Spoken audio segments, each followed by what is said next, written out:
Bonjour à toutes et à tous. Bienvenue sur Epiru. Je m'appelle Ihsan Hamamouchi et à travers cette plateforme, je réponds à vos questions concernant la méthodologie de recherche, biostatistique et l'épidémiologie clinique en général. Aujourd'hui, je vais répondre à une question concernant le calendrier de contenu qui est applicable à différents domaines, pas qu'à l'épidémiologie clinique. En fait, la question est comment pouvoir caser tout ce qu'on a à faire dans notre semaine. Alors, il y a différentes méthodes. Là, je vais vous présenter la méthode traditionnelle qui utilise des post-it ou d'autres applications comme Trello ou le Google Sheet. L'idée est de pouvoir mettre sur sa semaine l'ensemble des activités qu'on a et dans chaque activité, y mettre quelle est la thématique qui sera traitée pendant la semaine donnée. Donc d'abord, chaque activité a un temps imparti. Si une tâche va me prendre 3 heures, je ne peux pas la prévoir en 30 minutes. C'est pas possible. Si c'est 3 heures, c'est 3 heures. Et deuxièmement, il faudrait que je répartisse mes activités selon leur importance.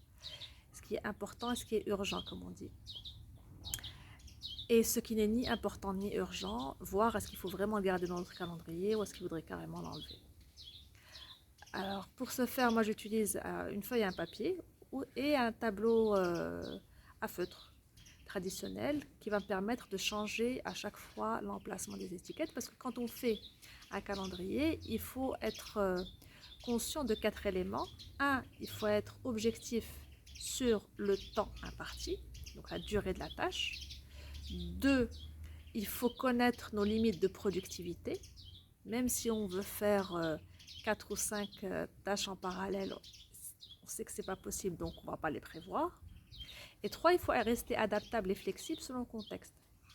Donc le fait de faire des petits post-it avec un tableau blanc nous permet de les changer au fur et à mesure et de garder en liste l'ensemble des activités qui sont déjà prévues.